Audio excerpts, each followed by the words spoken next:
ಉತ್ತರ ಕರ್ನಾಟಕದ ಹೆಮ್ಮೆಯ ರೈತ ಧ್ವನಿ ಟಿವಿ ಚಾನೆಲ್, ಬೆವರಿಗೊಂದು ಭರವಸೆ.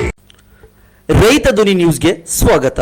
ಶ್ರೀ ಕ್ಷೇತ್ರ ಧರ್ಮಸ್ಥಳ ಗ್ರಾಮೀಣಾಭಿವೃದ್ಧಿ ಯೋಜನೆಯ ಸ್ವಸಹಾಯ ಸಂಘದ ಸದಸ್ಯರು, ಒಕ್ಕೂಟದ ಪದಾಧಿಕಾರಿಗಳು ಮತ್ತು ಅಧಿಕಾರಿಗಳು ಹಾಗೂ ಕಾರ್ಯಕರ್ತರು ಸತತ ಒಂದು ವಾರದಿಂದ ಕೊಟ್ಟೂರು ತಾಲೂಕಾ ಯೋಜನಾ ವ್ಯಾಪ್ತಿಯ 52 ಧಾರ್ಮಿಕ ಶ್ರದ್ಧಾ ಕೇಂದ್ರಗಳಲ್ಲಿ ಸ್ವಚ್ಛತೆಯ ಕಾರ್ಯವನ್ನು ಕೈಗೊಂಡಿದ್ದಾರೆ.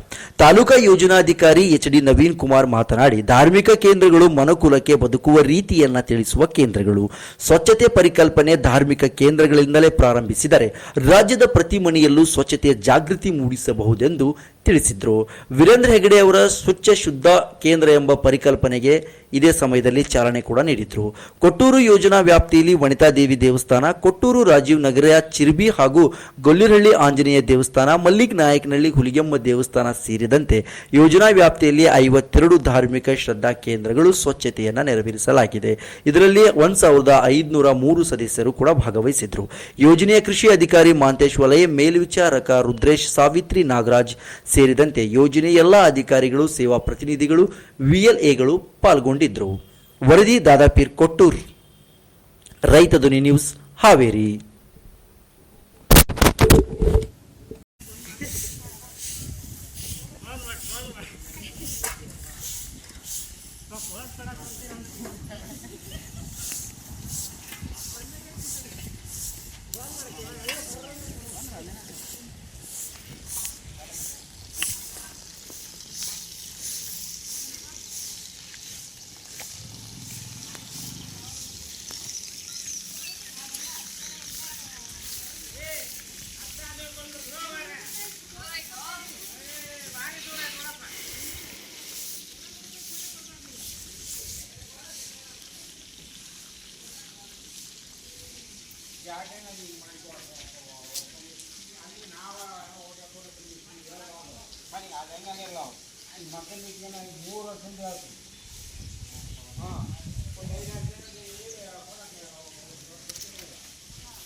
ಈಗ 3 ವರ್ಷದಿಂದ ಹೇಳ್ತನ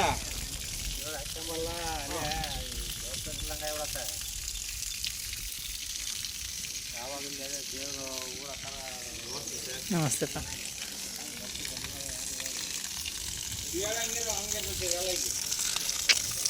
ಗುರುನು ಬಂದ